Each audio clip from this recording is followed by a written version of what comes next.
One of the most important things that I teach my clients is that dogs don't use sound the same way that humans do.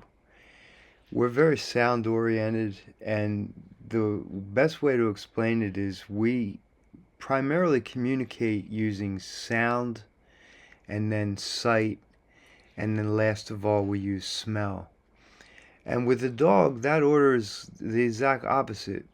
They use primarily smell, and then they use their eyes and perceive our body language, etc. And last of all, they use their ears to perceive sound and vocalization. So when we rely on our verbal communication with our dogs, like telling them what to do and saying their name and saying no, no, or yes, yes, or stop, and all of those kind of things, it's not the way that a dog is designed to communicate. And if we rely on those methods, the dog is going to be confused at some point or another, and chances are is going to have some behavior issues that you might think are part of the dog's personality, but in reality, it's just a matter of a lack of communication and a lack of understanding.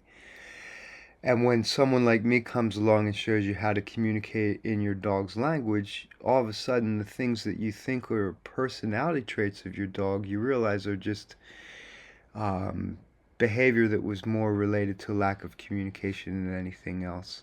Our dogs are always usually eager to please us, and when we can communicate with them that clearly, then it's a win-win for everybody.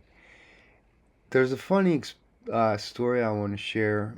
I had a client contact me some time ago, and their first question was, it was just so sweet. It made me kind of just want to reach through the phone and just give them a big old hug.